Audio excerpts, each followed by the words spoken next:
Bem-vindos ao E Agora Doutor, o podcast que coloca a saúde em suas mãos. Aqui falamos sobre as suas principais dúvidas de saúde, envolvendo diagnósticos, tratamentos e dicas de prevenção. Hoje o assunto é saúde do homem.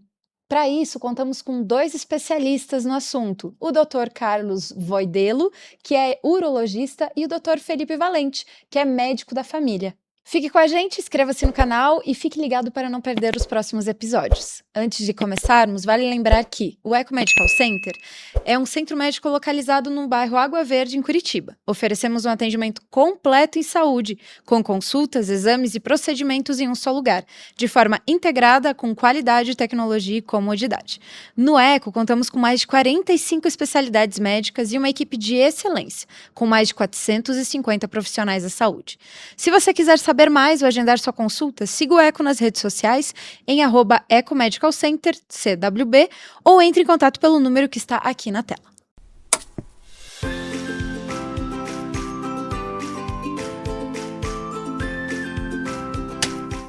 Antes de iniciarmos, eu gostaria muito de agradecer a presença de vocês dois, Dr. Felipe, Dr. Carlos, sejam muito bem-vindos e, por favor, se apresentem. Bom, sou o Dr. Felipe, né? Dr. Felipe Valente, sou especialista em medicina de família, sou formado pela Universidade Federal do Paraná e fiz daí a titulação pela Sociedade Brasileira de Medicina de Família, a AMB. Sou pai de 2 filhos, o Lucas e a Lívia, né? Casado com minha esposa Mariana, e estamos aí para ajudar o pessoal a responder dúvidas. Eu sempre digo que conhecimento é o melhor remédio. Perfeito, doutor. Muito obrigada pela presença. Dr. Carlos, por favor. Vamos lá, obrigado pelo convite, Kelly. Meu nome é Carlos Voidelo, tá? Sou médico urologista no Eco Medical Center, formado na Faculdade Evangélica do Paraná. Fiz minha especialização de urologia no Hospital Nossa Senhora das Graças e estamos aí atendendo em Curitiba, né, no Santa Cruz, Hospital Nossa Senhora das Graças, também no Eco Medical Center. E, novamente, muito obrigado aí pelo convite. Imagina, doutora, a gente que agradece. Seja muito bem-vindo. Então, vamos começar. Doutor Felipe, quando falamos em saúde do homem, sabemos que muitos homens ainda procuram um médico apenas quando sentem alguma coisa. Qual é o risco de esperar muito para começar a buscar ajuda? Tem muitos riscos, né? Na verdade, quando o homem não busca um atendimento, eu até faço a comparação, é como se ele pegasse ali no carro, botasse um monte de fita isolante no painel para não ver se acender qualquer coisinha e ele não ficar sabendo, ele fingir que tá tudo certo. E isso é claro que tem um risco enorme, né? Você não está acompanhando o que pode ter do monte de doenças silenciosas, né? Que a gente pode comentar hoje aqui, desde pressão alta, de hipercolesterolemia, de alteração de triglicerídeo, cada vez mais presente a questão do fígado gorduroso, né? Que o pessoal fica descobrindo com susto depois. Então tem muita coisa que vale a pena você estar acompanhando e você entender, eu tô com risco ou não. Na melhor hipótese você passa, não, tá tudo certo, beleza, eu vejo o médico daqui a um tempo só de volta, mas é importante ter esse conhecimento, essa noção. Eu já ouvi dizer que se eu não for atrás, eu não tenho nada, né? Essa conversa é um risco, né? Fingir que é um super-homem é só um fingimento, né? Tem que ter certeza de que tá tudo bem. É melhor saber, né? Melhor saber. E na urologia, doutor Carlos, existe também, é comum esse tipo de comportamento? Sim, a gente pode. Vamos dividir em dois grupos, né? O primeiro, o homem que ele tem medo de descobrir que tem algo, né? Igual o Felipe comentou, é a síndrome do super-homem, achar que ele nunca vai ser afetado por nenhuma doença, tá? Ou ter medo de deixar algo. E também a gente vê um pouco de desleixo. Então, às vezes, o homem ele acaba não encontrando tempo para ir. Não encontrando tempo. Tempo é uma questão de prioridade. Mas não colocar a saúde em primeiro plano e ir levando, né? Levando nas coxas. Então, o grande problema é igual o Felipe acabou de comentar. Tem muitas condições que são silenciosas. E a gente detectando isso numa fase inicial, a gente muda completamente o desfecho da condição, tá? Então, isso na urologia é de extrema importância. Às vezes também dá para economizar até no tratamento, né? Quando descoberto com maior antecedência ou até prevenindo as doenças, né? Quais são os riscos quando a gente fala de uma pessoa que acha que é super-homem e não busca ajuda? Quais que são os riscos? Nossa, tem muitos riscos. Na verdade, é algo que a gente podia ficar aqui o tempo inteiro aqui só narrando, porque desde lesões que você vai ver da parte ortopédica, o paciente que está sempre para trabalhar o dia inteiro sentado, está estragando a coluna dele e não está acompanhando. Está com uma pressão subindo que aumenta o risco de infarto, aumenta o risco de AVC, aumenta o risco de trombose, de um monte de complicação cardiovascular. Aquele paciente que está forçando o fígado dele e não sabe, não acha que está tudo bem, porque ou sente alguma coisa e fala, não, acho que é besteira, não vou e tal. Gente, vamos ouvir o nosso corpo, vamos prestar atenção no que ele está mostrando pra gente e buscar esse atendimento preventivo, porque realmente dá toda a diferença, como você falou. Tem coisas que a gente consegue resolver sem necessidade de um remédio caro, sem necessidade de um procedimento grande, assim, você acompanhando e cuidando do teu corpo, vendo o que está faltando de alimentação, de atividade física, de hidratação, de padrão do sono, tem um monte de coisa que elas vão se juntando no fundo da tua vida, que vai te levando e vai te arrastando, para depois poder dar um problema maior. Então, isso tem desde a parte de saúde mental, da parte da saúde urológica, que com certeza o Dr. Carlos vai comentar, mas é muito maior do que o pessoal pensa e é só você acompanhando com o médico e fazendo bem essa investigação que você descobre esse tipo de coisa ou não. E fica com a segurança para poder dizer, não, ó, eu vi, eu tô aqui tranquilo, eu já fiz a avaliação que eu precisava, posso ficar mais tranquilo por um bom período. E se precisar tomar algum tipo de atitude, né, trocar algum tipo de alimentação, né, adaptar a rotina, dá tempo ainda, né? Exatamente, porque a gente a gente acaba ficando meio chato com o médico, né, eu comento que a gente acaba pegando os dois tipos de paciente, aquele paciente que está vindo com todo o caminho para o problema e o paciente que já chegou com todo o problema e fala, ai, me ajuda agora, a gente fala assim, a gente ajuda o que dá, mas é muito melhor, e você tem uma resposta muito melhor quando você está lá no começo, quando você estava indo para aquele problema ali no teu caminho, você desvia bem antes, é muito mais fácil do que depois ter que consertar o que já teve de problema, que o teu corpo já sentiu de machucado. Nossa, é verdade. E doutor Carlos, em relação à saúde íntima e sexual, o que pode causar quando a gente tem o diagnóstico muito mais tarde? Eu acho que assim, quando a gente. Vamos falar um pouquinho de disfunção erétil, né? Que é uma grande demanda do consultório hoje. A conversa que a gente tem com o paciente é que a disfunção erétil é uma doença de circulação, tá? Então, a imensa maioria dos casos, o paciente ele vai ter um defeito na circulação. É um paciente que ele fuma, um paciente tabagista, ele é um paciente que ele é um diabético descompensado. Então, a gente pode falar que a disfunção erétil ele é um marcador de risco cardiovascular. Então, o paciente hoje que tem uma disfunção erétil de causa vascular, ele está sob risco de infartar, ele está sob risco de ter um acidente, um derrame, ter um AVC.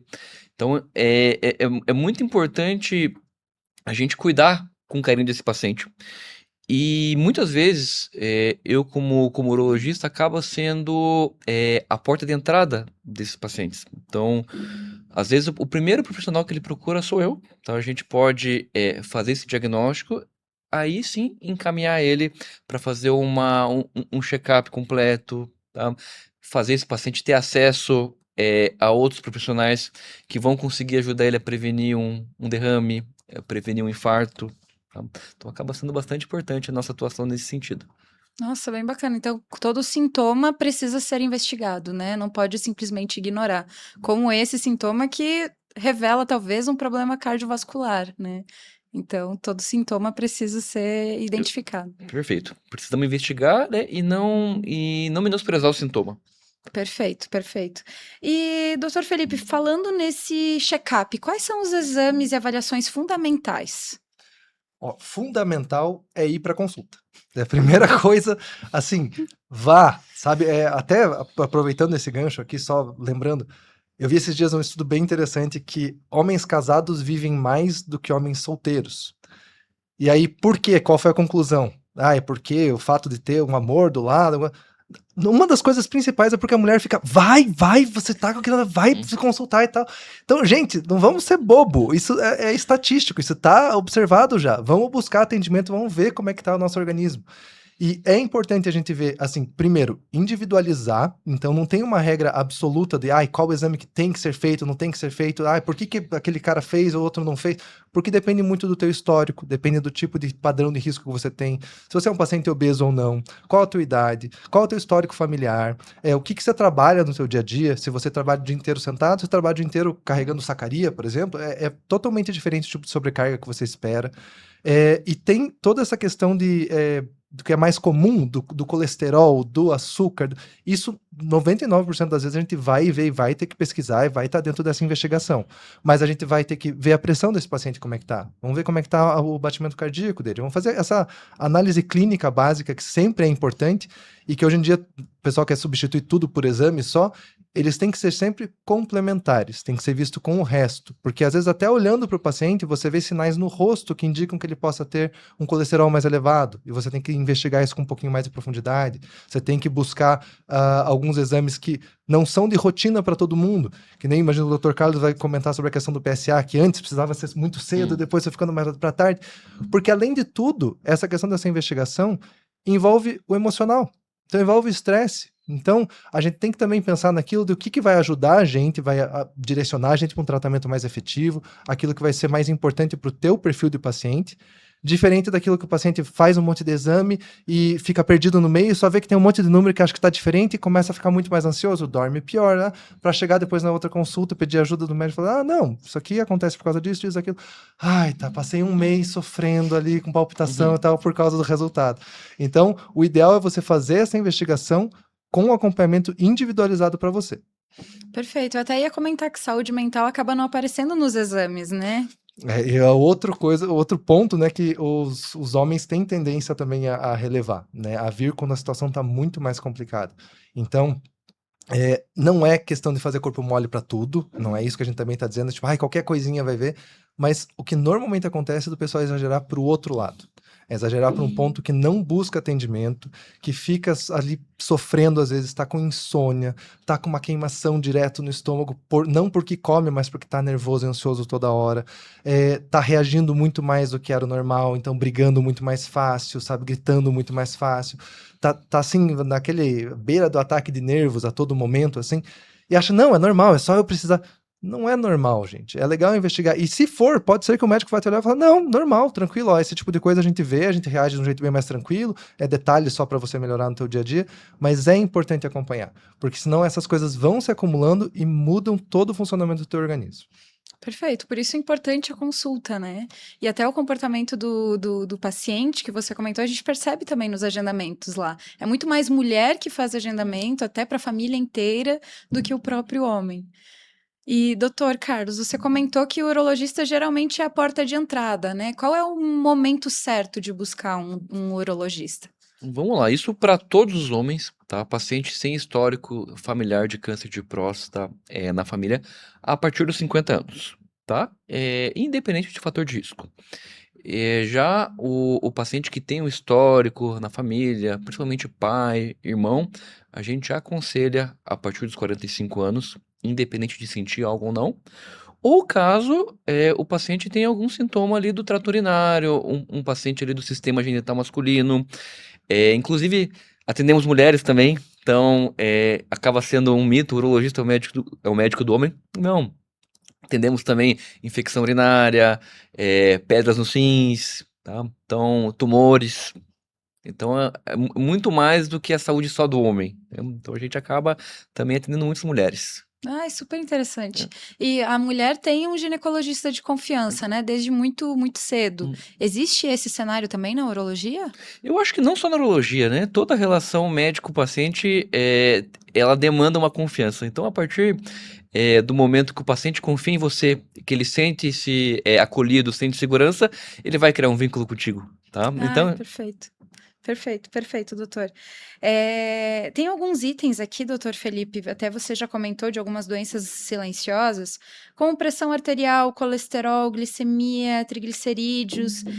Eles são uns exames mais abrangentes, assim, né? Qual é a relação deles com essas doenças silenciosas e como elas alteram a rotina e o estresse também? Tem alguma relação? Nossa, tem muita relação, né?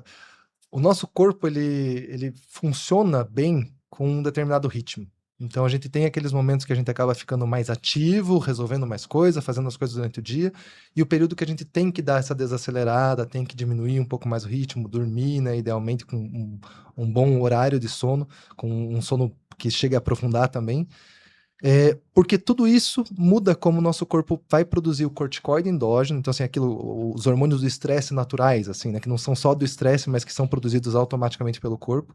E isso tudo vai mudar a tua glicemia, teu açúcar no sangue, isso vai mudar a tua pressão, isso vai mudar as tuas gorduras no sangue, questão do teu colesterol também. E o que que isso normalmente faz?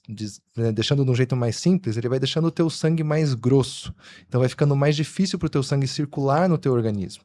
E inclusive, a gente vê, por exemplo, pacientes que têm dificuldade de controle de peso, por exemplo, mas que estão dormindo 4 horas por noite. E aí a gente vai falar, ó, uma das primeiras coisas que a gente tem que buscar melhorar é isso, porque senão o teu corpo está sempre estressado, está sempre nervoso. É como se ele achasse que está sempre algum monstro ali, algum animal selvagem pronto para te atacar e você não pode deitar e dormir, descansar. E isso causa um mal-estar para o corpo por ser constante. Então, estresses pontuais são normais e são bons, inclusive, para o organismo. Mas aquela sensação de ficar sempre ameaçado, sempre com risco, isso vai mudando tudo dentro do nosso organismo e aí afeta toda a questão de bem-estar, afeta a questão sexual, afeta a questão de estado mental. Uma coisa vai desequilibrando a outra se a gente não cuidar. E um dos maiores problemas que soma todo esse conjunto, né, de colesterol, de açúcar, de pressão alta, acaba sendo essa questão do sangue entupir em algum lugar. Tá? Então você vai juntando machucadinhos, que às vezes é uma coisa grande que você vê, é um infarto que ele sente, que sente dor no peito, que é clássico, tudo, mas também aquelas questões silenciosas, inclusive, por exemplo, de memória, que o paciente vai tendo microangiopatia no cérebro, os vasinhos sanguíneos pequenos vão se machucando e vão parando de funcionar. Então, isso você não vai perceber de uma hora para outra, isso vai sendo lento. Então, mais uma vez, a importância da gente estar acompanhando e fazendo essa investigação de rotina. Perfeito. E sono, né? Sono regular. Muito. Hoje em dia, infelizmente, a gente deixa o sono de escanteio e a gente tem que começar a se preocupar um pouco mais com ele. Verdade, verdade. E doutor Carlos, você já comentou sobre os problemas cardiovasculares, né? Relacionados a problemas de saúde íntima, né? E o estresse e levantar muitas vezes a urinar, tem alguma relação? Tem sim, tá? A gente falando da saúde masculina, tá? Nós sabemos que a partir dos 40, 45 anos, a gente tem pode ter o famoso inchaço na próstata. Então, ela pode crescer e pode fazer uma obstrução ao fluxo de urina.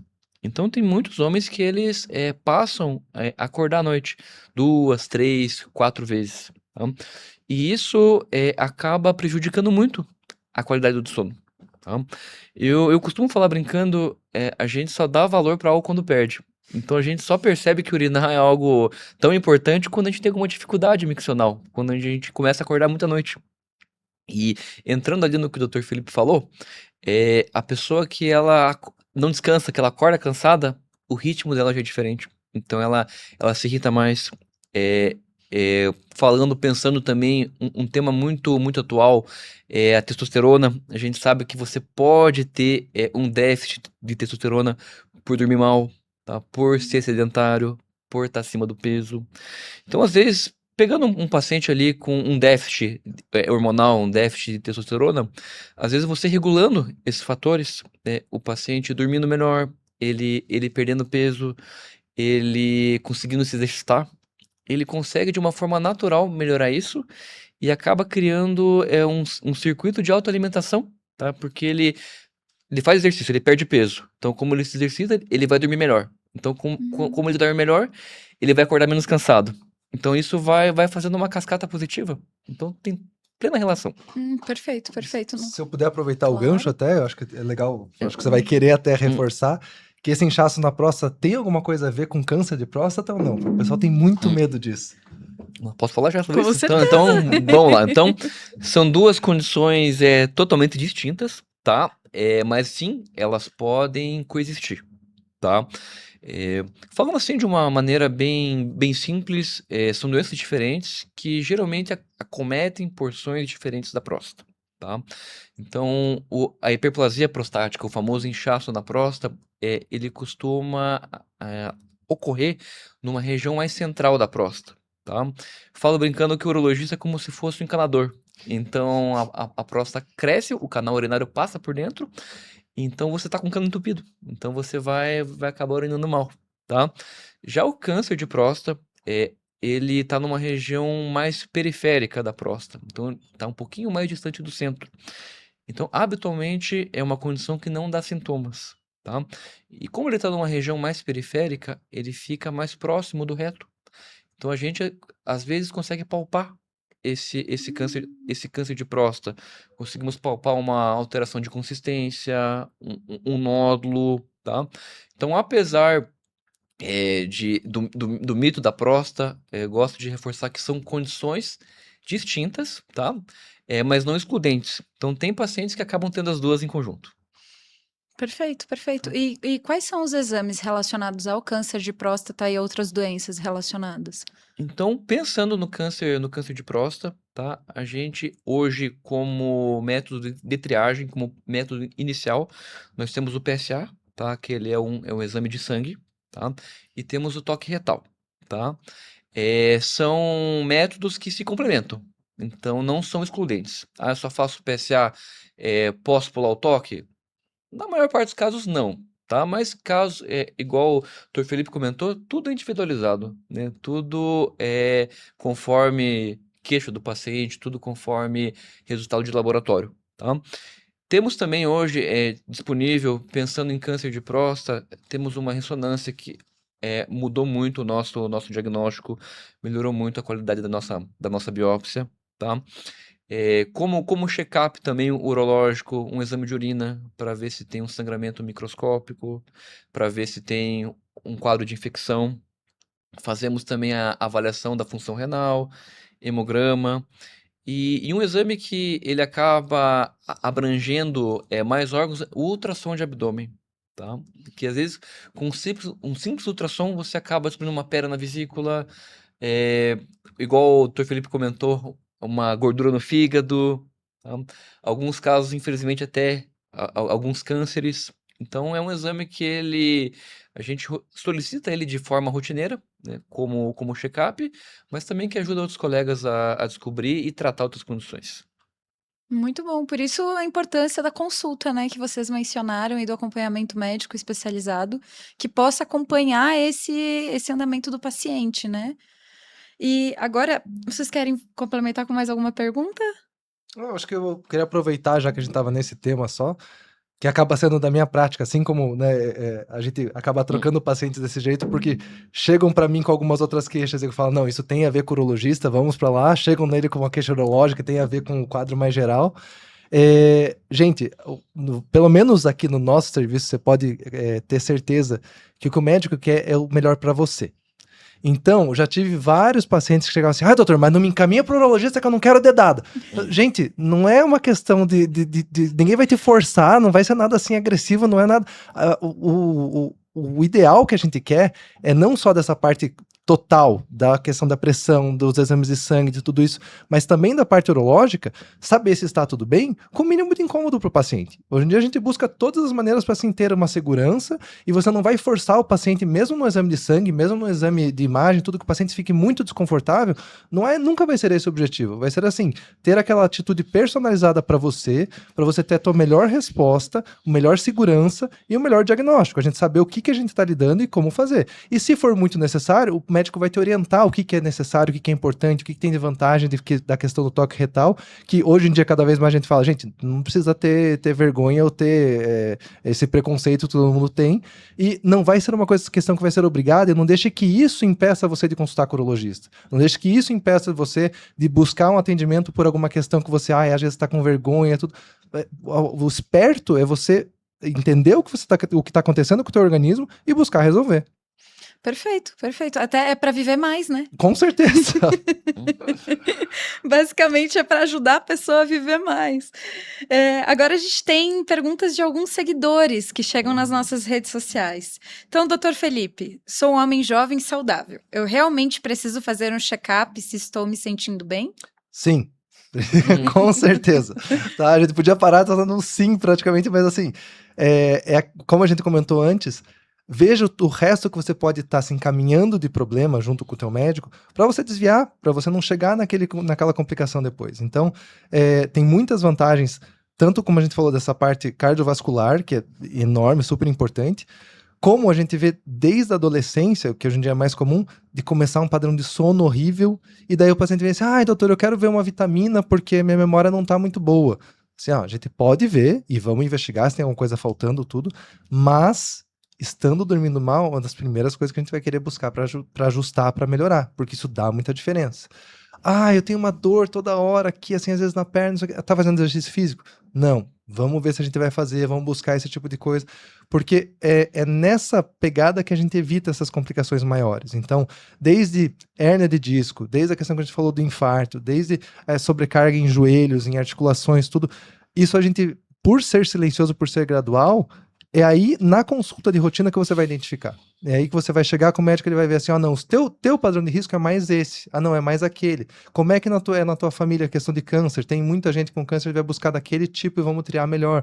Então, essa individualização a gente só consegue fazer se você for na consulta. Então, inclusive para o médico poder falar para você, ó, tá ótimo, beleza, a gente se vê daqui um ano, vê para frente, mas você daí tem essa segurança e tem essa noção de como que tá teu organismo. Perfeito. E às vezes a gente se acostuma com dor, né? E dor não é normal. Exatamente. Então, como eu falei antes, assim, uma dorzinha leve, eu entendo que o homem queira, às vezes, ignorar, ou eu sei o que causou, eu bati o meu pé ali do lado e ficou, ok, não, não necessariamente você vai ir nessa hora já, né, por qualquer, digamos, besteira, mas pelo outro lado, é muito mais comum a gente ver o outro ponto. O homem tá com aquele incômodo, ele vai deixando, ele vai achando que é natural, e exatamente, não é natural. A dor que a gente considera mais natural, tranquila, é uma dor que é leve e que a gente fala que ela é aguda, ela é de pouco tempo. É uma dorzinha que apareceu, aconteceu alguma coisa e passou. Se você tá tendo uma dor que ela não tá melhorando ou ela é mais intensa, você tem que buscar alguma avaliação. Não importa onde seja. É na cabeça, na barriga, no ombro, não sei o quê. Vá ver o que é. Na melhor das hipóteses, o médico vai avaliar e falar assim, não, realmente não é nada, vamos dar um tempinho, tome esses remédios aqui, daqui a pouco melhora. Mas pode ser um sinal de alguma outra complicação que você resolvendo ela muito mais cedo, você vai evitar muito mais problema. Então, até para aqueles tipo, eu não quero, né, o homem tem essa preocupação com o trabalho, eu não quero atrapalhar o meu trabalho, eu não quero pegar atestado, não quero nada disso, assim. Se você piorar, complicar, tiver um rompimento de tendão, tiver que passar por uma cirurgia mais complicada depois com vesícula que infecciona, qualquer coisa assim, você vai gerar muito mais problema. Então, se teu objetivo for esse, vale a pena você ir ver mais cedo. Porque se você não para ver o que tá acontecendo com o teu corpo para, né? Basicamente isso. Infelizmente é a verdade. Você vai acabar arranjando tempo se você não estiver dando tempo pro teu corpo. Alguma hora ele vai cobrar para você parar e dar a atenção que ele precisa. Exato, exatamente. E Dr. Carlos, o estresse ele pode influenciar também em causas de disfunção erétil? Com certeza, tá? É muito comum isso em pacientes mais jovens, tá? Então, quando a gente, por exemplo, pega um paciente aí com seus 30 anos, tá numa relação nova, tirando a história dele, você vê que é um paciente que não tem nenhum fator de risco para ter uma disfunção erétil mais importante, mas o próprio fato dele querer agradar a parceira, criar expectativa na cabeça, acaba atrapalhando, tá? A gente vê muito isso também com, infelizmente, consumo de pornografia em excesso, tá? O paciente começa a idealizar um cenário ideal, né? Que ele acha que ele vai ter o desempenho de um filme pornográfico, aí ele chega lá, não consegue, se frustra, aí ele já vai para outra relação com esse grau de ansiedade, já vai com isso martelando, vai lá, falha de novo. Então, tem íntima relação, tá? E muito comum. Um problema muito comum hoje no consultório. E é importante lembrar que é atuação, né? Um filme pornográfico, por exemplo, não é real, é uma atuação, né?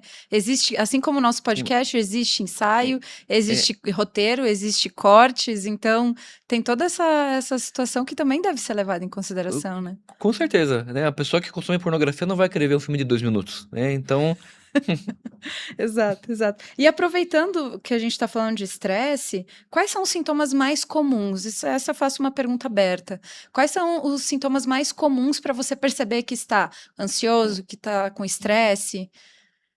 Bom, da minha parte, o que eu observo mais são, primeiro, para aqueles que têm uma noção, uma visão mais interna, assim, do como está o seu corpo, o seu dia a dia, tudo, já começa a perceber, assim, eu tô brigando mais, eu tô reagindo mais com coisas que eu não reagia, acontece algum problema no trabalho, eu passo o dia, remoendo aquilo, incomodado.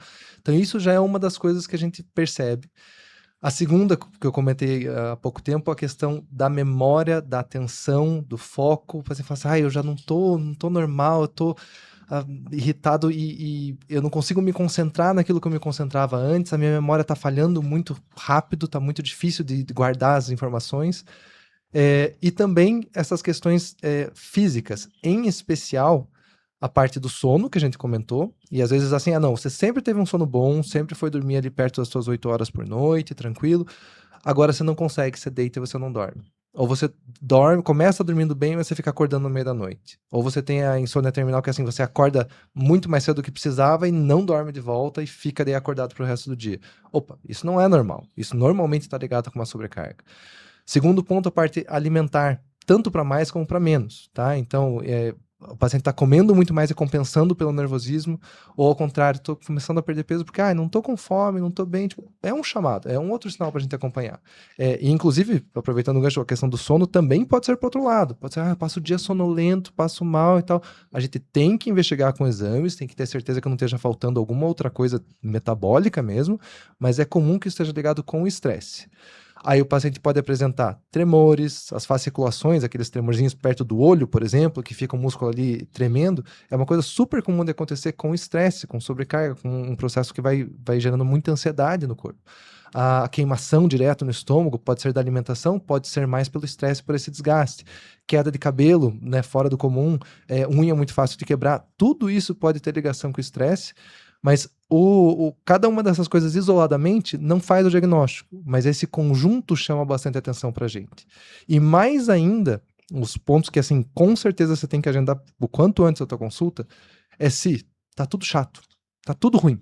Porque eu gostava, adorava a Copa e tal, agora, tipo, não vou assistir, que preguiça de ligar, tá tudo, não tem prazer em nada. É um ponto importante para você avaliar. O segundo é quando, pro outro lado, você não desliga. Você tá toda hora agitado, tudo, mesmo que seja assim, você tá no domingo, tá tudo tranquilo, não tem trabalho, não tem nada, parou pra assistir um filme, uma série, a cabeça fica, não, mas amanhã eu preciso comprar tomate, eu tenho que levar o carro pra arrumar, se você não consegue desligar, é interessante você investigar, porque isso normalmente tá ligado com estresse a mais do que o teu corpo consegue suportar com tranquilidade. Perfeito, perfeito. Doutor Carlos, algum complemento? Não, eu creio que a ansiedade ele é o mal do século, tá? Então a gente tá vivendo numa era aí que as pessoas exigem perfeição, exigem quase tudo de forma instantânea. Então, quando a gente não consegue isso, a gente acaba se frustrando, colocando expectativa onde não deve, tá?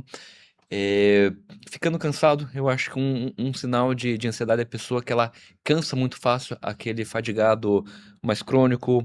A pessoa começa a não, vai fazer uma atividade física, ela não rende, não tem disposição, tá? E, claro, dorme mal, né? Igual o Dr. Felipe acabou comentando. Então, tudo isso, se a cabeça não tá boa, né? O corpo, ele padece, né? O corpo, ele vai sentir, ele vai cobrar o preço. Ele recebe os sintomas também, né? Recebe os sintomas. Então, agora, doutores, muito obrigada. A gente vai para focar na saúde da próstata, que a gente já se fez algumas perguntas sobre, né? Doutor Carlos, quais os fatores aumentam o risco para câncer de próstata e exigem uma conversa mais precoce com o médico? Vamos lá. Então, história familiar é o primeiro ponto, tá? Então, é muito importante na consulta a gente ir atrás disso, principalmente do lado do pai, tá? Pai, avô com câncer de próstata e irmão, tá? Segundo ponto é raça negra. Então, a gente sabe que afrodescendentes, eles têm uma tendência a ter câncer de próstata numa idade mais precoce e também um câncer de próstata mais agressivo, tá? Terceiro, algumas mutações genéticas, tá? Então temos genes ali que eles podem estar associados com o câncer de próstata, mas também não justifica eu pesquisar isso de rotina em todos os homens. Então, em resumo, história familiar e a raça negra. Perfeito. E, doutor Felipe, qual é o papel do médico da família nesse caso? Quando é diagnosticado? Quando você encaminha para o urologista? Como é que funciona essa integração que você até comentou anteriormente? É muito individualizado, né? Então, essa integração, essa troca entre as especialidades, a gente vai priorizar justamente nessas mesmos parâmetros, né, que o Dr. Carlos comentou. A gente tem essa necessidade de juntar o tratamento ideal para o paciente, né, da melhor maneira mais ideal para ele também. Então não é um padrão para todo mundo igual.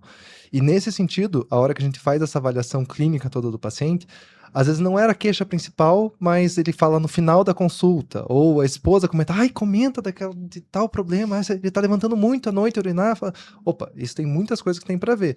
A maioria dos protocolos iniciais, a gente começa já para dar um alívio para o paciente já na avaliação como clínico geral, como medicina de família, mas é importante daí ter essa avaliação quando surgem essas queixas, para ver se é um caso que vai precisar de um tratamento às vezes mais agressivo, se é um caso que vai precisar de uma cirurgia, tudo. Então, de acordo com a queixa do paciente, a gente já vai encaminhando, seja ela da parte mais do sistema masculino, mesmo reprodutor masculino, ou seja da questão urinária em si, que precisa às vezes de um procedimento, de uma cirurgia, tudo. Então toda essa identificação a gente já facilita para o paciente que não tem aquela indicação já formal da consulta de rotina, como o doutor falou ali, a partir dos 50 anos.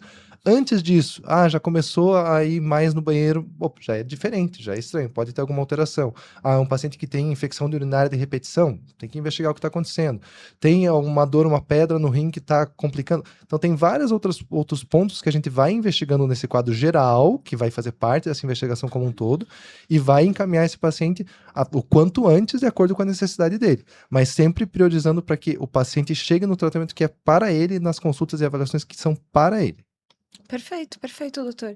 E doutor Carlos, existem alguns outros cânceres relacionados, algumas outras doenças, enfim, relacionadas ao trato urinário que devem ser tratadas, que devem ser cuidadas, prevenidas? Com certeza, né? O Dr. Felipe comentou dos cálculos renais, tá? Tumores no rim, tumores ali na bexiga, infecções urinárias de repetição, o inchaço da próstata, a hiperplasia. Então, são tudo condições ali que merecem uma avaliação. E conforme característica, sintoma, a gente individualizar o tratamento. Perfeito, perfeito. Por isso, de novo, o acompanhamento médico é tão importante, né? E agora falando sobre saúde íntima, a gente já falou de vários tabus, né? Quando a gente fala sobre a saúde íntima do homem, quais são as queixas sexuais mais comuns no consultório e por que elas não devem ser tratadas com vergonha ou coisa da idade? Pra mim? Então, Pode ser. vamos lá. Então, pensando na saúde sexual, as três causas mais comuns de consulta é disfunção erétil, tá? Gosto de ponderar também a ejaculação precoce, tá? É muito, muito prevalente, muito comum. E terceiro, a libido baixa, tá? Então, a falta de apetite sexual, a falta de interesse, tá? Todas muito comuns, uma prevalência grande aí na população e todas com tratamento, tá? O tratamento acaba sendo individualizado e elas podem coexistir, tá? Então, às vezes, o paciente pode ter 2, 3 condições em conjunto. Perfeito. E existem exames relacionados a isso? Aí existem exames, tá? A gente sempre tem que descartar uma causa orgânica, uma doença por trás, mas a maioria a gente fazemos o diagnóstico com a conversa, tá? Então, conversando com o paciente, entendendo o que aflige ele, tá? Então, eu vou te dar um exemplo bem prático. Então, às vezes chega um homem que ele chega na consulta, doutor, tô com uma disfunção erétil. Tá? Mas você destrinchando a consulta, conversando com ele, você vê na verdade que ele ejacula muito rápido, em 2, 3 minutos, e é natural, depois de ejacular, o pênis amolecer. Então, na verdade, não é que ele está com uma disfunção erétil, ele está ejaculando muito rápido. Então, Uhum. essa conversa é muito importante. Perfeito, perfeito. Ouvir o paciente, né? E o paciente também ser sincero com o médico, isso também é importante, né? Eu gosto de falar, quando o paciente ele omite ou ele mente uma informação, ele não está mentindo para mim. Ele está mentindo para ele mesmo. Então, eu vou fazer minha consulta com base naquilo que ele me fornecer de informação. Então, né, o Dr. Felipe comentou que o importante é o paciente na consulta, né? Mas o importante é o paciente ir com o coração aberto para a consulta, tá? Disposto a ser ajudado. Verdade, porque como vocês já comentaram, né? Vocês querem o melhor do paciente, né? Vocês querem que ele seja tratado, que ele viva mais, que ele tenha mais saúde. E, doutor Felipe, problemas cardiovasculares, metabólicos, hormonais, emocionais também podem interferir na saúde sexual? Ah, com certeza. Já foi falado aqui, bate totalmente com a realidade que a gente vê. O sangue sem fluir direito, ele para de funcionar diversos órgãos, inclusive a questão de função sexual, tá? E dá até pra gente pensar assim, de uma maneira fácil para o pessoal entender, que a parte sexual ela acaba sendo para o organismo um pouco secundária. Se ele estiver sentindo ameaçado, se ele estiver sentindo com muita complicação, então aquela questão de estresse muito grande, de estar com uma alimentação muito ruim, um metabolismo forçado a funcionar errado, o corpo não vai se importar com a parte sexual mesmo. Ele está sofrendo tanto, ele fala assim, não consigo nem sobreviver direito, como é que eu vou pensar em reprodução, em qualquer coisa nesse sentido? Então ele começa a desligar essas partes que ele considera naquele momento menos importantes, vamos dizer de um jeito simples assim. Então, tudo isso influencia muito. E é bom, até prazeroso a gente ver os pacientes que começam alguma complicação, por exemplo, mais comum com diabetes, de ter uma dificuldade sexual maior, e você vai ajudando ele a fazer esse controle da glicemia, e ele melhora. Ele fala assim, não, doutor, eu até achei que ia precisar de outro remédio, tudo não sei o que, não, mas melhorou, eu consegui controlar aqui. A questão normalmente envolve a questão do gerenciamento do estresse, essa questão que a gente comentou de poder dormir bem para não afetar os hormônios que afetam o controle de açúcar, de tudo. Mas quando todo esse conjunto funciona e se ajeita, o paciente melhora em muitos pontos. E tem coisas que às vezes o paciente pode imaginar que são totalmente separadas e que não, elas têm uma ligação bem grande. E o sangue não estando fluindo, gravem que isso não vai fazer com que a tua parte sexual funcione direito. Perfeito, doutor. E o doutor Carlos, o doutor Felipe comentou sobre a fertilidade. Quando um homem deve buscar ajuda relacionado a isso? Vamos lá. Então, o fator mais importante na fertilidade sempre é a idade da mulher, tá?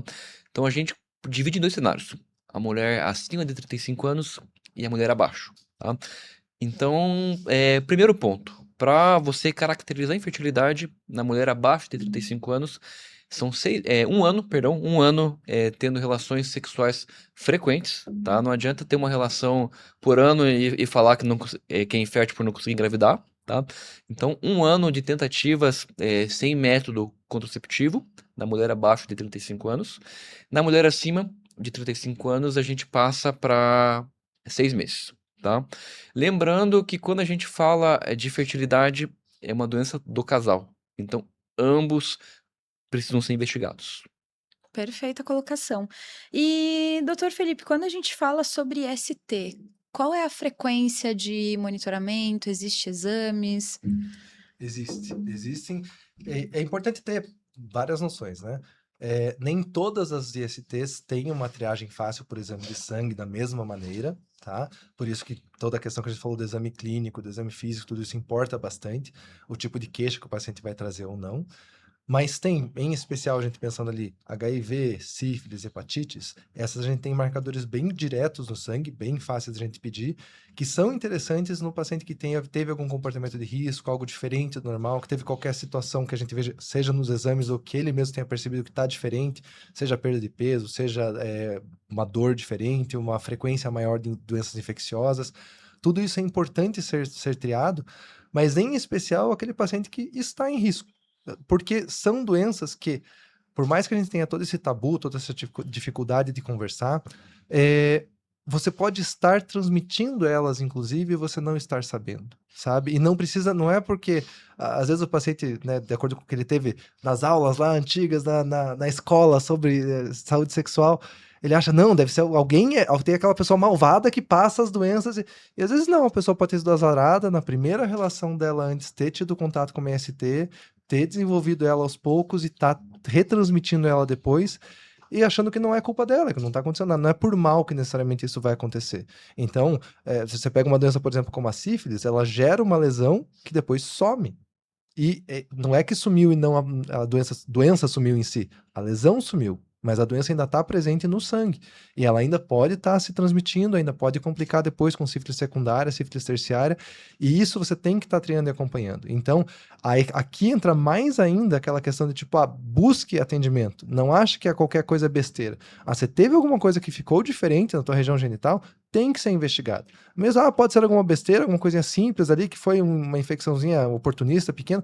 Não dá para você ficar com complicação depois grave, porque gente, sério, você pode ter um monte de complicação no corpo inteiro, você pode ter alteração da parte neurológica, você pode ter umas infecções muito mais graves, você pode ter problemas sexuais irreversíveis depois, porque você só não foi ali tratar, porque se você tivesse ido tratar, você resolvia fácil. É uma questão de falar assim, é questão de tomar uns remedinhos, às vezes resolve. É você fazer o acompanhamento e confirmar que você tá com controle. Tem muitas opções hoje em dia de controle que não tem por que a gente evitar por medo, por vergonha, por... Gente, é só você querer cuidar da tua saúde ali um pouquinho mais, se direcionar. No fim das contas, não deixe que aquela vergonha daqueles segundinhos na consulta te atrapalhem de ter, às vezes, uma vida inteira pela frente que podia ser salva, digamos assim, né? Ser melhorada, só de você falar o que você estava sentindo. Verdade, e protege não só você, como o outro também, né? Isso, muito importante, porque, infelizmente, essa questão de ISTs, a relação que está desprotegida é uma relação de risco. Sempre. A gente não vai ter essa certeza, eu tenho certeza absoluta. Na verdade, acaba não tendo, desde que, como dizem, quem tá na chuva é para se molhar. Então, assim, tem que se proteger sempre e tem que estar acompanhando e vendo essas questões de risco com exames também e com a conversa mesmo clínica, assim, a anamnese, pra gente saber, o que tá sentindo, não tá, opa, isso é um sinal de perigo, isso não é, isso aqui tá tudo normal. Dá pra gente acompanhar com isso também. Perfeito, perfeitas colocações, doutor. Muito obrigada. E agora a gente vai para o nosso bloco de mito ou verdade, com as dúvidas mais frequentes também dos nossos seguidores. Doutor Carlos, reposição de testosterona por conta própria, sem acompanhamento médico para melhorar o desempenho, energia ou massa muscular não apresenta riscos. Mito ou verdade? A reposição de testosterona por conta tem risco, então é um mito, tá? A gente acaba vendo os dois lados de uma mesma moeda, tá? Então, primeiro a gente vê o paciente que ele faz por conta, ele faz abuso de testosterona para efeito anabolizante, sem acompanhamento, às vezes comprando uma medicação de uma procedência duvidosa, às vezes traz de fora do país, tá? Mas sim, tem homens que têm indicação de fazer uma reposição. Então, a gente também não pode criminalizar. O que a gente precisa fazer é individualizar, ver o nível de testosterona, ver se está condizente com as queixas do paciente, ver se o paciente tem alguma contraindicação, tá, a fazer a reposição. Então, primeira coisa é quando o paciente ele quer fazer uma reposição e muitas vezes passa batido. Quer ter filhos? Tá? Você tem desejo de paternidade agora? Se quiser, já é uma contraindicação. Então a gente sabe que o homem que está em reposição, ele tem uma dificuldade, ele pode levar uma infertilidade. Tá? Então a gente também tem que avaliar o hematócrito, que é o nível de sangue, temos que ver o PSA, tem que ver se o paciente tem alguma suspeita de câncer de mama. Tá? Sim, temos câncer de mama em homens e acaba sendo uma contraindicação em reposição. Então é primordial um acompanhamento. Tá? É primordial. Você fazer por conta, você infelizmente está sob risco. Nossa, muito interessante. E doutor Felipe, repor a testosterona garante 100% de virilidade e aumento da libido. Mito ou verdade? De jeito nenhum, é um mito. Repor testosterona e achar que isso vai resolver todos os seus problemas com relação à virilidade, com relação ao desempenho sexual, com relação inclusive, ânimo no dia a dia, tá? É um mito e é muito complicado, porque ele é um mito que tem algumas camadas, tá? Principalmente depois da pandemia, a gente viu muita gente querendo voltar ativa em questão de atividade física, ganhar massa muscular, tudo.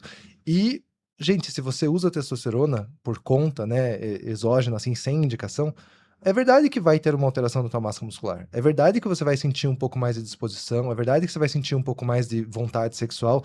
Tudo isso vai acontecer meio que de qualquer jeito, é a função que a testosterona costuma fazer. Mas ela não compensa todos os outros riscos se você estiver fazendo uma reposição sem indicação. Então, o paciente acha, não, eu só me senti melhor, só senti, né, que o meu corpo respondeu como eu queria, tá tudo certo. Então, o risco cardiovascular aumenta, essa questão de risco de cânceres aumenta, você está acelerando possivelmente problemas da tua próstata, questão de calvície, questão de purificação, tem um monte de coisa que afeta no teu corpo, em especial a parte que a gente mais se preocupa, essa parte cardiovascular mesmo, que você não está atento. E aí tem essa questão de depois a tua produção natural cair muito, porque você estava só colocando a testosterona exógena. O corpo fala, não preciso mais produzir, tá entrando de fora, eu não vou mais produzir, não vou deixar isso aqui do jeito que estava antes.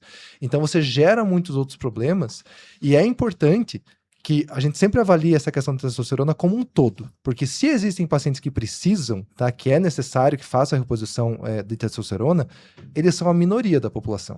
Não é tão comum assim. E mesmo na dosagem de testosterona no laboratório, você tem que avaliar ela em conjunto com outros fatores, porque ela é um marcador muito volátil, ela é um marcador que você mede numa semana, na outra semana, pode estar diferente, de acordo com o teu estresse, de acordo com quando você dormiu, se você mediu mais cedo ou um pouco mais tarde, é um exame que tem que ser medido pela manhã, para você ter uma confiabilidade maior dele, então tudo isso altera, e daí às vezes o paciente vê que ele está próximo ali do limite, vamos pegar a maior parte da população, que a média ali seria de 200 a 800, o valor de testosterona total, ele pega ali, tá com 290, ele fala, não, tá baixo. Não, gente, não está abaixo, está dentro da tua variação normal. Se você não tiver outros fatores que sugiram que você está com essa alteração, não tem que fazer reposição. E não é uma questão porque a gente não quer, eu queria melhorar, eu queria ter mais disposição. Veja todo o resto, veja como é que está a questão de vitaminas, veja toda a questão do teu sono, que a gente falou, atividade física. Isso vai ter muito mais resposta e ser muito mais importante para o teu corpo do que você querer forçar uma testosterona que no primeiro momento vai parecer que está ótimo e depois vai te cobrar um preço caro depois. Perfeito, por isso a importância, de novo, do acompanhamento com o especialista, né? Acompanhamento médico, da consulta. E, doutor Carlos, vasectomia causa impotência sexual, mito ou verdade? A vasectomia, ela não causa impotência sexual. Isso é um mito, tá? A vasectomia a gente faz uma obstrução ali do canalzinho que a gente chama de ducto deferente, tá? Então, na prática, o homem, ele continua a produzir espermatozoide, só que ele vai passar no canal que está entupido. Ele não vai para frente, tá? Então, não causa disfunção erétil, porque a gente não mexe na inervação. Não altera a produção de testosterona, porque a gente não mexe no testículo em si, tá? E não causa impotência, cirurgia super segura, então é um mito. Eu adicionaria umas dúvidas que eu já vi na prática. Você fala, não, mas não vai ser estranho daí a hora que eu terminar ali a relação, daí vai estar tudo seco e tal. Não, gente, não tem ligação com isso, né? O ejaculado, o principal parte do ejaculado não é espermatozoide. O resto todo ainda vai ter uma ejaculação, ainda vai ter um funcionamento normal. O que não vai ter ali dentro é o espermatozoide. Tanto que a gente faz para fazer o acompanhamento depois da vasectomia, a questão do espermograma, para ver como é que tá, para ver no ejaculado como é que ficou. Então, eu até gosto de adicionar, porque às vezes os pacientes têm ainda muito essa questão dessa vergonha, esse tabu. Eu sou vasectomizado. Eu passei pela cirurgia, eu passei por tudo, então eu não falo só como médico, como conhecimento acadêmico, é assim, eu vi como é que é um procedimento super simples, você não vai para centro cirúrgico, você não precisa de uma anestesia geral, você não tem uma recuperação diferente. Inclusive, que é muito diferente com a cirurgia da mulher, que essa sim é muito mais invasiva, muito mais complicada, e é uma opção extremamente viável, extremamente prática para aquele homem que realmente não quer mais ter filhos, uma saída ótima que assim só gera benefício de todo isso resto que o pessoal fala de alteração de libido, de funcionamento, de disfunção erétil, tudo. Nada disso a gente acompanha, nada disso a gente percebe. Excelente. E existe idade mínima para fazer a vasectomia? Existe, tá? Então hoje a lei acabou mudando um pouquinho, tá? Então hoje o paciente acima de 21 anos ou o paciente com 2 ou mais filhos vivos, tá? O que eu sempre gosto de conversar na consulta é que tem que ser uma decisão muito, muito madura, tá? Ela não deve ser feita no impulso. A gente muda muito a nossa concepção conforme a fase da nossa vida. Então, pense hoje, um homem com 22 anos sem filho, ele pode fazer vasectomia, tá? Não tem problema. Mas a gente percebe que nessa população a taxa de arrependimento é um pouquinho maior. Perfeito. E ela é reversível? Ela é reversível, tá? Mas a gente não consegue garantir o sucesso dessa reversão. E tem um fator técnico que quanto mais tempo da vasectomia, por exemplo, uma vasectomia que é revertida com 10 anos, ela tem um resultado pior do que uma que é revertida com 2 anos. Então, quanto mais tempo passa, mais fibrose, mais alteração inflamatória você vai ter nesse canal.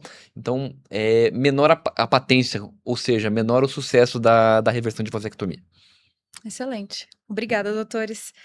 E agora a gente vai trazer um foco para a saúde mental. Já falamos muito sobre isso, mas tem uma pergunta aqui que eu gostaria de reforçar, que é: homens também podem ter depressão, mas muitas vezes demonstram de formas diferentes. Quais são os sintomas mais comuns?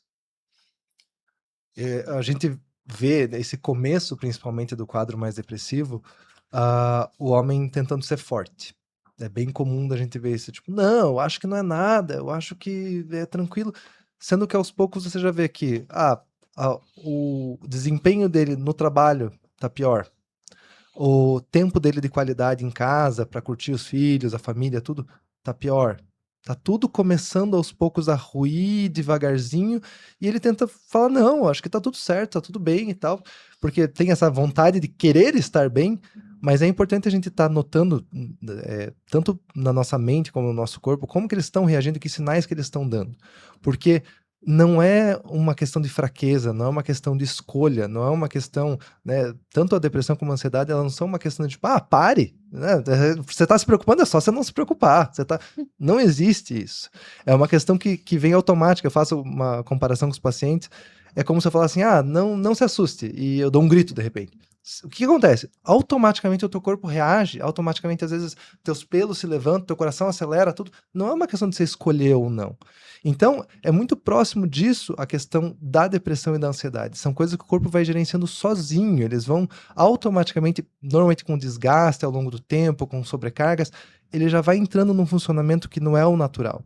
E aí tudo começa a perder a cor, tudo começa a ficar mais chato, você começa a ter menos vontade de tudo, a questão sexual começa a pegar, você começa a se irritar com muito mais facilidade, como a gente falou, a questão do sono, a questão da alimentação, tudo isso vai mudando junto, e são sinais que, assim, ainda que sejam pequenos, opa, pera, tá um pouco diferente a minha alimentação, um pouco diferente o meu sono, opa, já chama atenção para isso, é uma coisa importante, vamos ver, é algo que precisa ser falado, porque homem esperto é aquele que fala o que tá acontecendo e resolve.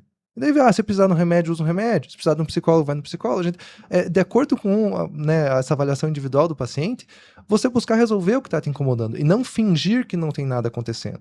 Então, eu acho que esse é o verdadeiro homem mais forte, é aquele que é mais resolutivo, é o que vai viver mais, é o que vai cuidar melhor da família, é o que vai trabalhar por mais tempo, ao invés de se acabar depois ficando afastado por uma complicação de um problema de saúde mental que ele não foi ver.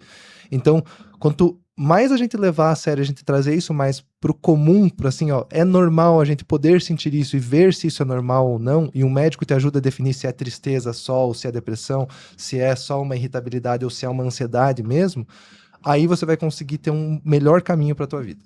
Excelente, doutor. E conquistar a longevidade também, né? Com certeza, e uma longevidade boa, né? Viver bastante e viver bem esse período, não só sobreviver, né? Viver saudável. E, doutor Carlos, existe alguma orientação prática para o homem perder o medo da consulta urológica? Olha, boa, excelente pergunta. Olha, eu vejo de uma outra forma, eu vejo que cada vez mais os homens, eles têm ido ao consultório, tá? Eu acho que é muito importante, o homem vai jogar futebol lá, aí um puxa, eu fui no urologista lá, fiz o exame do toque, deu, eu também, eu também. Então você vai fazendo um efeito dominó, tá?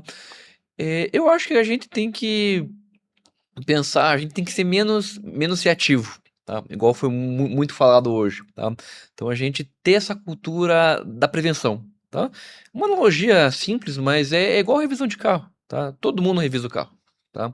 Mesmo sem luzinha, mesmo sem fazer barulho lá, deu determinado mês lá, deu determinada quilometragem, você vai lá e leva teu carro na oficina. Então eu acho que tem que ser a mesma coisa. Eu acho que a gente tem que focar em estimular tanto o homem quanto a mulher a procurar atendimento e focar muito no diagnóstico precoce e também como já foi muito dito, numa longevidade saudável. Perfeito, Então, perfeito, doutor. Agora a gente está se aproximando ao final do episódio. Vocês gostariam de complementar com mais alguma coisa? Eu acho que o que pode ficar bem gravado pro pessoal é que ainda mais agora, que a gente está na época de tudo ser muito mais rápido, muito mais ágil, muito mais acelerado.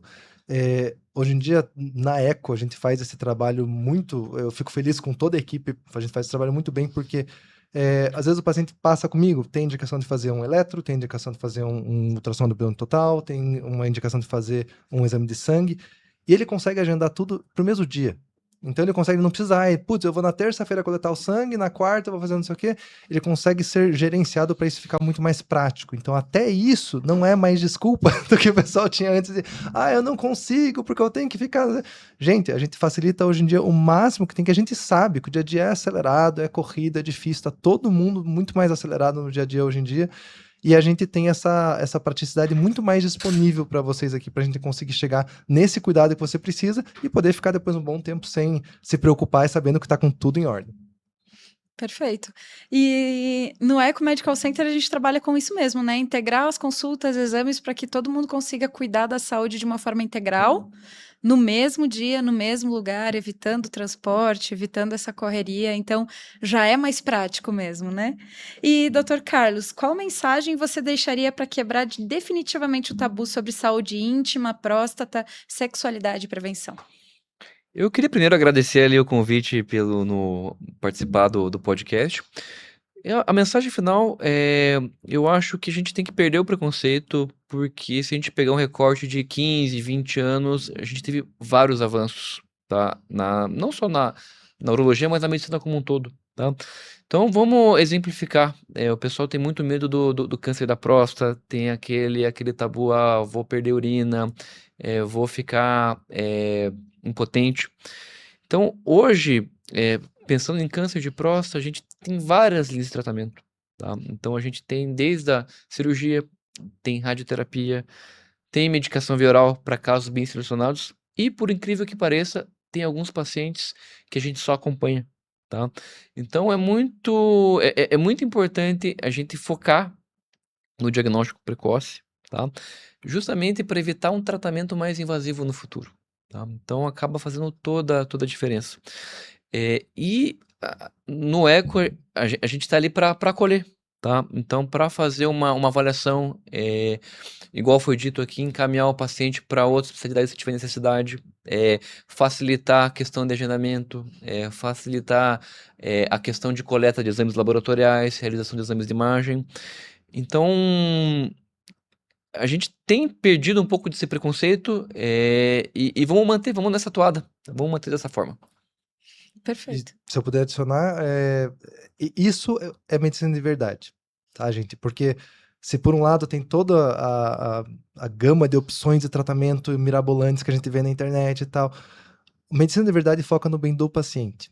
Então, você veja, por que uma das escolhas vai ser você, às vezes, não fazer nenhum tratamento direto para um câncer de próstata? Porque você já analisou, fez toda a triagem do se ele não é invasivo, se é muito pequeno, se aquele paciente já tem 90 anos e você vai gerar muito mais problemas se você for mexer, se você for fazer cirurgia. Então, não é que nem dizem, às vezes, o médico só quer operar todo mundo, quer cortar. Justamente não, pro bem do paciente. Não é que a gente não quer tratar ou tirar, a gente quer que você fique bem, que você viva bem, que você faça aquilo que é necessário para você, mas que a gente não vai gerar um novo problema para você, querendo mexer numa coisa que não precisa, não é um risco real. E isso justamente surgiu nesses últimos anos, que antigamente a gente não sabia, não conseguia diferenciar, hoje já tem um processo muito diferente, em várias áreas, mas assim, essa que chama bastante atenção da questão da próstata, a gente viu essa diferença muito grande. Então, para muitos pacientes, o melhor tratamento para você vai ser acompanhar, vai ser estar de olho, fazer aquela vigilância ali do teu quadro, mas não machucar você mais do que precisa por uma besteira que, na verdade, não vai te incomodar nunca lá. Deixa quieto e não vamos gerar problemas novos, né? Perfeito, perfeitas colocações, doutores. A nossa conversa foi muito valiosa. Eu agradeço demais o tempo de vocês, a presença também. E eu espero que em breve a gente volte a conversar sobre outros temas também. Muito obrigada. Isso, eu que agradeço. Fico muito feliz de participar do podcast. Muito obrigado pelo convite. Muito produtiva a conversa. Obrigada demais. E esse foi o episódio de hoje. Muito obrigada a todos pela audiência e fiquem ligados nas nossas redes sociais que em breve teremos mais episódios do nosso podcast E Agora, Doutor?